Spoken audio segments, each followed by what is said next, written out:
No, the reproductive technology that feminists push are prophylactics and abortion and birth control. They are not pushing technology at all to increase the birth rate. In fact, you, by your own admission seconds ago, just admitted that if there was a national push, a patriotic national push in government propaganda telling you that you needed to become pregnant for the future of the nation, you would resist it, and so would all feminists. But at the same time, out of the other side of your mouth, you make the bold claim that you're really secretly pushing for the technology so that we would have reproduction. Your social policies, which you have pushed so that women can stay at home, have been an abysmal failure. They have not worked. You've given them longer times in these more socialist nations of having, time off of work after they have children. Everything that you can imagine inside of these social safety nets, it has not worked to stop the decline. I'm not making a claim for myself. You're the person who's saying that this decrease in birth rates is a huge issue. So that's why I'm asking you. So what I believe isn't really important to this. So that's why I'm asking you, would you support? You did make a claim. You made a claim that if there was a patriotic, I know you're talking with your spurging, but you did make a claim. I'm going to correct this because you made a claim. Very quickly. Andrew, reply. Silver Rose, reply. Keep it quick. You did make a claim. Your claim was, here's... Hang on, Silver. Calm down. Stop spurging. Okay. Stop spurging. Andrew? Keep it within 20 seconds. Stop spurging. Silver, hang on 1 second. You're still spurging. 20 seconds for Andrew, and then reply, Silver. Go, please. Okay, you did. Okay, Silver. 20 seconds for Andrew, and then you'll get the equivalent time to reply. I'll probably let you just keep going, actually. No, but you have to, if you don't defer, then it's going to be just a yelling match. There's going to be no clarity. No one's going to understand what you're talking about, because you're both talking over each other. So anyway, you did make multiple claims. You said that the reproductive technologies are going to be pushed towards the increase in birth rates. That's what feminists support. You did make that claim. You also made the bold claim that you yourself would not support any type of national messaging for women to become pregnant for the health of the nation. So you're speaking out of both sides of your mouth. Okay, so I'll make two claims. First of all, I don't personally think the decline in birth rate is as cataclysmic as you're claiming. I think there's, but so what I'm answering is your claim that the decline in birth rate is a huge and pressing issue.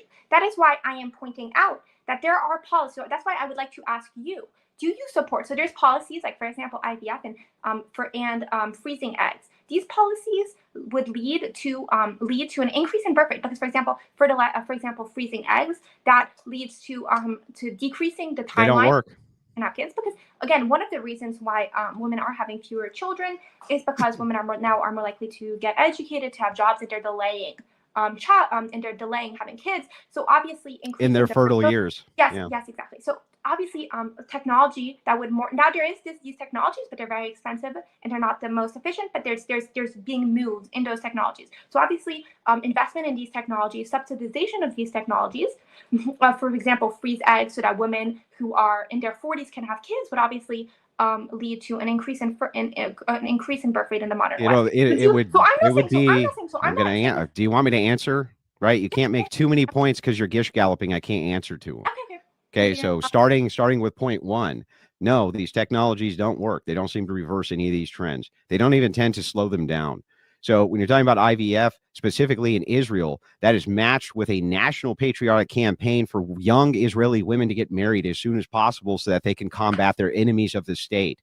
You have already stated that you would not be for any such patriotic messaging inside of these Western nations. You've already said that by your own admission, and neither would feminists. No, the technologies do not work. Giving 40-year-olds IVF might lead to one child, maybe, but they have to be impregnated many times. It's highly expensive. There's no guarantee of success. Young women, young fertile women are who you want to be pregnant, not old 35, 40-year-old women. That affects the health and welfare of the child anyway. It's the worst policy I can think of. You would want to see the reversing of the trend where young women and young men were getting married and having children while they were young. That's a recipe for success for the health of your nation.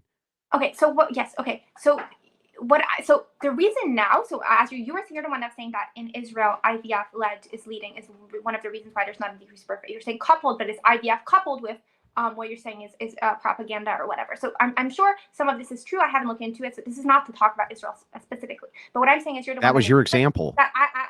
you're the one that made the claim that IVF helped. And Yeah, that was your example. Then we can appeal. I know you don't like common sense, but we can appeal to common sense. So one of the reasons why you can't appeal to common sense. One of these reasons that yes, it's called logic. So one of these reasons. No, logic is not common sense. Here, hang on. Allow Silver Rose to make her argument. One of these reasons why egg fertilization now hasn't reversed trends is, as you're saying, it's extremely expensive. We're at the beginning of these technologies.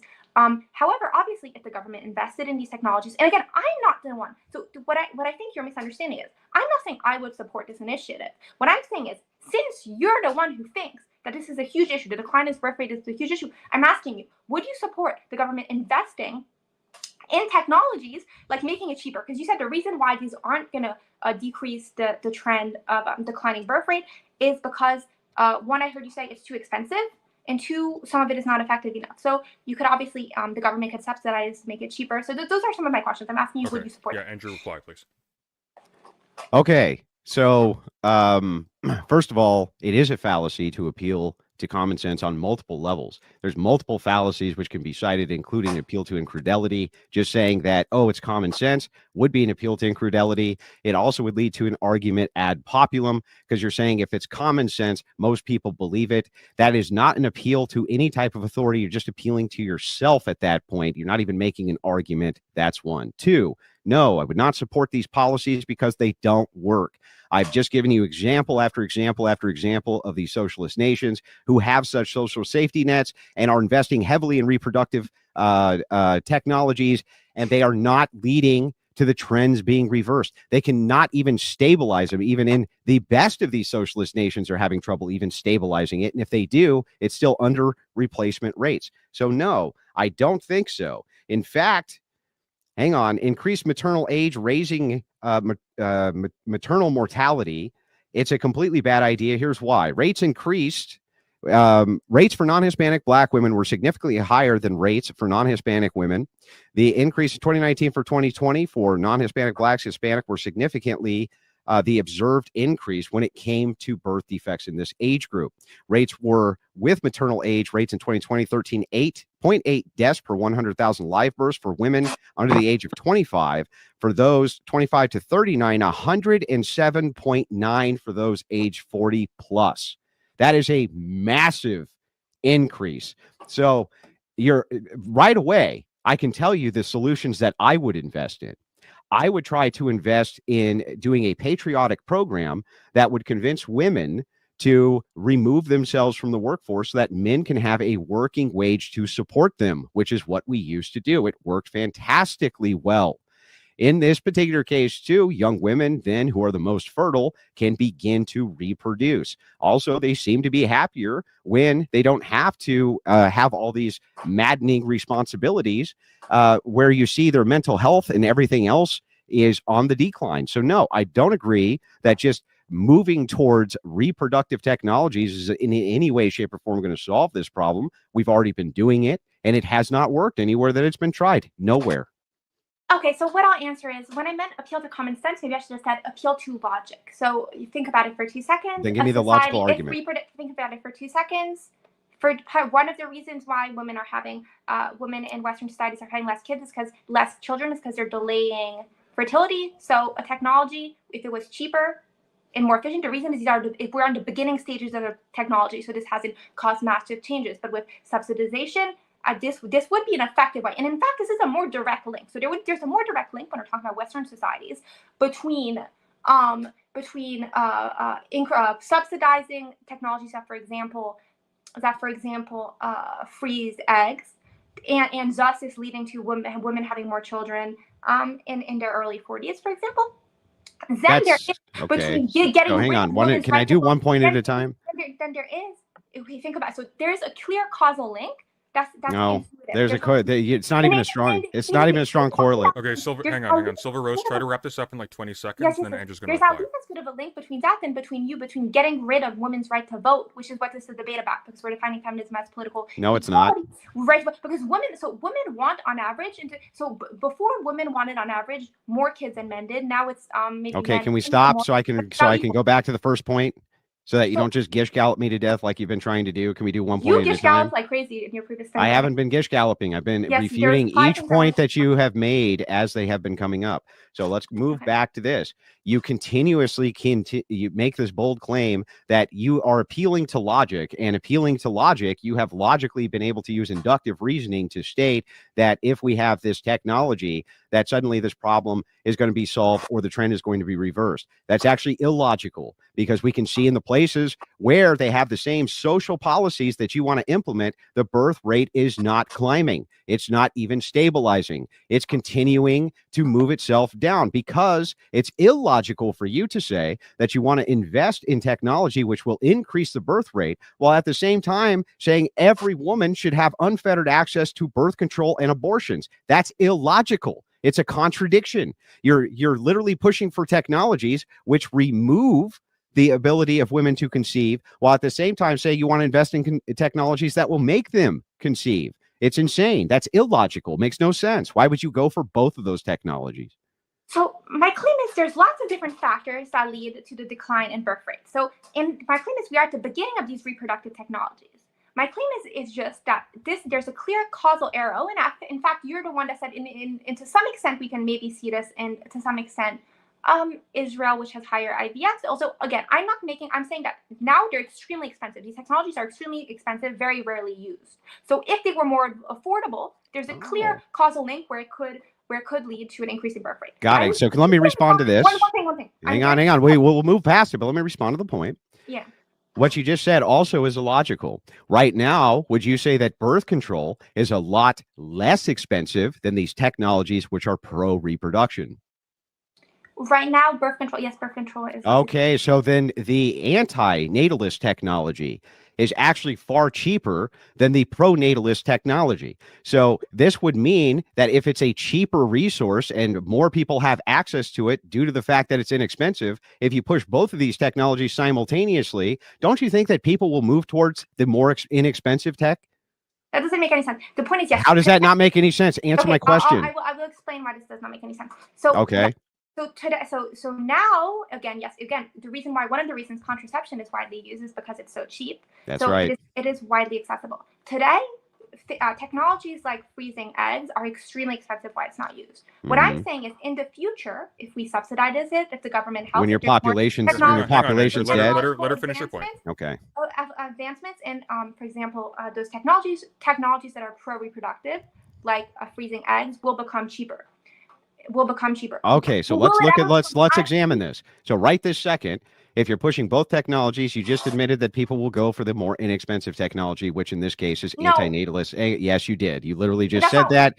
You literally just said that. You said in some far off future, hopefully this technology, which you don't even know if it's ever going to work correctly, hopefully that technology will be advanced enough that we can make it cheap enough that people will move towards that instead of the birth control prophylactics and things like this, which prevent pregnancy. This is it's again not using logic at all. There's no reason for us to assume that these technologies will become cheaper. There's no reason for us to assume for a second that people by and large will move towards them. There's no reason to assume that even if they did, that it would actually increase the population to the point where it could reproduce itself. There's no reason for us to make any of those assumptions. Everywhere this type of thing is tried, it fails. However, this inexpensive prophylactic and birth control technology, which is extremely inexpensive, they move right towards. In fact, it's free for most people.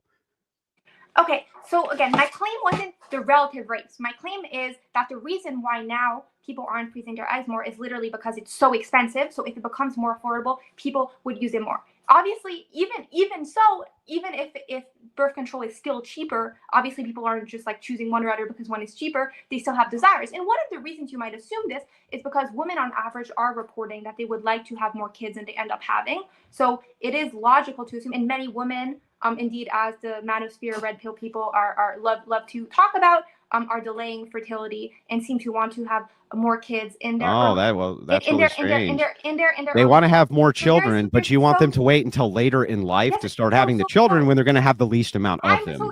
Brilliant. I'm obsessed with fertility. I'm not even particularly. Yes, because it's part of the feminist agenda to destroy the family unit. Yes. I think there's a clear causal story. However, I would like to say it this way. Your solution is, for example, getting rid of so feminism we're defining here is political equality. Men are not more men are just as pro contraception than women are. Men in many ways are more pro sexual liberation than women are. So it's not clear to me why removing political rights to women would have a causal link. It's not clear to me that what you just said is true. It seems to me that most men are banking towards the right side, and the trend is that they're moving towards voting more and more to the right side.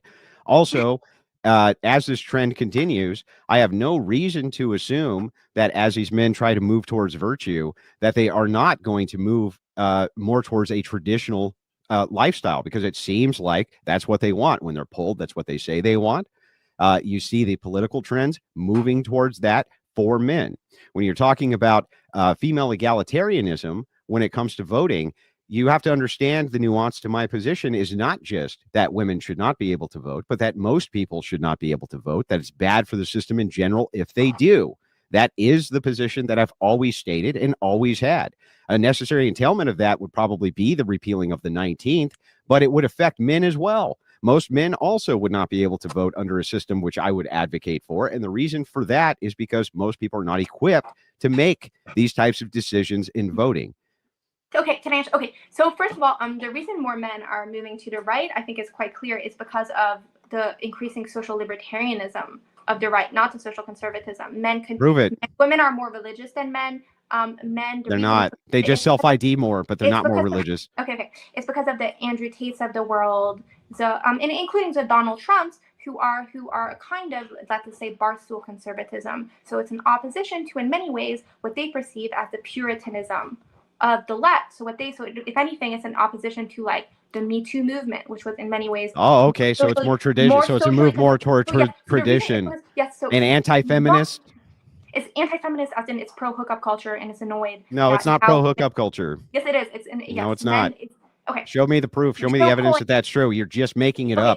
The political trends for this in particular, men have always, by the way, moved more towards the right than women have. Always. That's always been the trend. Yes, it has, even long before this kind of red pill move. Yes, they always have moved more towards the right. Yes, they have. I'm sorry. Women in the U.S. used to be more socially, and around the world, especially in Christian nations, used to be more socially conservative men. Indeed, if you think, for example, what were the years? Literally until recently, literally that's not true. You're just making shit up. Hang on. Let her finish her sentence a little bit. This has been a worldwide trend. So it's really interesting is if you look at some of the texts of like the French Revolution, a lot of the men there who were radicals, they were very against. They were very against women having the right to vote. When did the French Revolution happen? Because they were saying that. Yes, I'm saying more recently. These are trends that have happened. That's not recent. When was the French Revolution? I'm not saying that's more recent. Then why would you bring it up as your example? What are you talking about? I'm giving okay. The reason is because women were more religious at the time. To show this is not because you're claiming that women were always more. You said always. Women were always more religious than men. Men were more conservative. You said they always move more conservative in voting political trends in modernity. Yes, it's true. Very quickly. Silver Rose, quickly in 20 seconds, try to make your point and then end your reply. And then we're hitting the last 10 minutes. So if we want to adjust course for the last 10 minutes. We can do closing statements after this. Yeah. You can look at any stat. Women used to be more socially conservative conservative than men. This is true worldwide. Another point I would like. Before they could vote, like in the French Revolution? No, after they could vote until the 60s. Okay, well, you guys are you're wrong. Okay, hang on, Andrew. Don't laugh. All right. Let her finish her point. It's so funny that you're making fun of me when this is something anybody in the audience can Google. Like Google historic voting patterns. This is like hilarious, actually. It's like hilarious. Is it like hilarious? Yes, it's like. Okay, I think it's hilarious. Another question I would like to point is you're saying you don't support democracy. So I would like to ask, as you were saying, what country is a country that is not democratic, where the right to vote, where like most people don't have the right to vote, that you think is better than this country is not a democracy. Yes, okay, that's one of the most politically ignorant things to say. It's a republic. Yes, that's not what they meant by republic or democracy. But okay. Yes, I'm sorry. I'm sorry. That's not what they meant. Was everybody allowed to vote when we had this republic founded? Okay, but that's not what. Answer my question. Was everybody allowed to vote when the republic was founded? Okay, the reason I was. Answer my question. Was everyone allowed to vote? Yes or no? It's a yes or no question. Okay, hang on. ignorant is because a republic. Answer the question, dude. Stop pivoting. Answer the question, just yes or no, and then I'll let you. You can respond after you answer. Goddamn, this is at the founding. At the founding of the republic, was everyone allowed to vote? No. So were most people allowed to vote? No. Did you think that? Okay, that's right. Do you think that would be better? So do you think black people should be allowed to vote? No, I didn't say that. Said no first. That's not even an entailment of my position. Well, you said it's the most ignorant thing I've ever heard. Here's your speed meth destiny talk. Okay, so this is totally insane. I don't understand because this has always been a democracy. And then I say, wait a second, it's not a democracy, it's a republic. You say, no, this is one of the most politically ignorant things that I've ever heard. Okay, well then if we move back to the founding of the nation, and I ask you when the republic was founded, could everyone vote? No. Oh, okay, well then that's it. You're conflating 2 points. So the reason I was saying it was ignorant is saying that a republic is in opposition to democracy. A republic is just a system of government that's not a monarchy. It has nothing to do with if it's democracy. Does not entail everybody can vote. The other point that I was making is I asked you, what society do you think is better than the society today in terms of a society where not everybody had the right to vote? So society with more restricted voting power. You pointed to America, like at the founding. So then that's why I didn't point to. Wait. No, that's a total straw man of my position. Okay, so you did not ask. Hang on, stop. You did not ask me that question, and I did not respond by pointing to America. What happened is I said this is a republic, not a democracy, and you said that's one of the most politically ignorant things that I've ever heard. It's not. It's true. And then I said, if that's true, then could everybody at the founding vote? No. Could most people vote? No. So I don't understand. It seems like the intent of the republic was not to have unfettered democracy, lady. Okay, so Silver, I'm going to hang on, Silver. I'm the moderator. You're not debating me. Okay, I'm going to reframe Andrew's question to you, and before we get into closing statements, I'll let Andrew reply after. Can you explain why Andrew's statement is ignorant in your view? What the statement? So first of all, I would like to point out that he did not answer. The question I was asking him was, so he's saying that he supports restricting not everybody having the right to vote. So I asked him, what country does he think has restricted voting power, which he thinks is better than the U.S. Like, what is this based on? Okay, so now I will answer what he's saying. So what I think is baseless is just that this is like a kind of trite thing that people will say. And what the statement U.S. is not a republic, it is a democracy. Oh, it's not a democracy, it's a republic. What this presupposes is that republics are in opposition to democracy, like a republic can be a democracy. That is not in fact true. A republic is just a system of government that's not a monarchy. And whether it's the the U.S. can be both a democracy and both a republic. It is true that at the founding of America, the U.S. was not a pure democracy. However, compared to other countries worldwide, it was one of the most democratic systems for its time. So what? So to respond to all this meth prattle directly, so what? No, I did not say that having democratic systems inside of a republic was in any way contrary to having a republic. I told you this is not a pure democracy, and it was never intended to be a pure democracy. It was never intended to be entailed by everybody voting for systems of government. That was never the intent. At its founding, you've admitted that that was not the case. There's no reason for me to assume that our founders wanted everybody to vote. They most certainly did not. And there was a reason that they had specific criteria for who could vote. And what they were looking at for the specific criteria of who could or could not vote was if they had stake in the game. Much better system. Under a republic, the entailment is not that you have a pure democracy. So to say that this is a democracy is insanity. It's never been a democracy.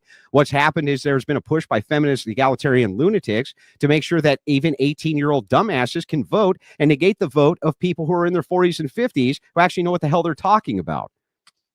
Okay, so I would like to put 2 points. So you're saying that you're pointing to the U.S. at the founding as a better system than it is than the U.S. now. That is why I think it is fair for me to ask you different questions. So one of them is, that's why I think it's legitimate for me to ask you, do you support Black people having the right to vote? All right. Very quickly, I'm so sorry, Silver. We were supposed to actually get to closing statements by this point, and as much as I would love, because this is entirely my style of debate, I think we need to move to closing statements. I'm certain this will come up as audience members come in to chat. Yeah. So, okay. She opened first. So generally they close last. They get the last word. So, that seems to be fair. Andrew, What do you want? 7 minutes, 5 minutes? What did you guys agree on? Well, I'll only take a few minutes, usually 7 minutes for the closer. All right, we'll do 7. But I'll make it somewhat brief for the purpose of time constraint. So, first and foremost, she never made a good argument, pro-feminist argument at all. In fact, she contradicted herself multiple times. She says that if the birth rate is a crisis which was caused by feminism, no problem, technology will solve it. When pushed on the issue, all the countries that push this technology and push the incentives that she herself demands that they push, it does not reverse the trend. On top of that, she spoke out of the other side of her mouth. She wants prophylactics abortion to be widely available, says it's completely inexpensive, says that people will gravitate towards that more than these technologies because of how inexpensive they are. So, right off the gate, by her own logic, you're going to have an uptick in the population going down. That's what's going to happen. It's an entailment of what she's advocating for. Not only that, a few other points that we can get to. She's contradicted herself multiple times in this debate. Another such contradiction is when she looks at the foundational principles of these nations. She says, no, patriarchy is bad. However, in these patriarchal nations, they seem to be reproducing. In the non-patriarchal nations, they seem to not be reproducing. When she pushes in her feminist policies, again, does not in any way, shape, or form reverse these trends. She made bold claims about people being born gay, but she could not back up any of those claims. Instead, she just used a kind of basic rhetorical device, which is, well, could you be gay if you chose to? Which means nothing. Even if I said no, it still wouldn't prove her position.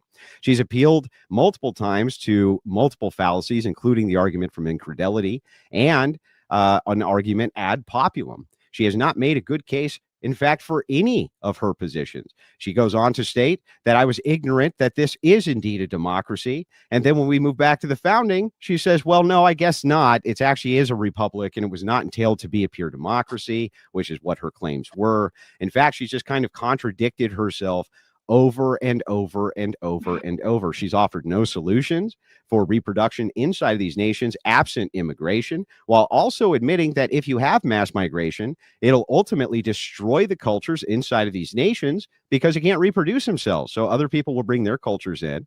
And what'll end up happening, of course, is after people who bring in those cultures reproduce over whatever the general population is, you will end up with a brand new culture inside that nation. Obviously, I don't think that that's the intent of most of these nations.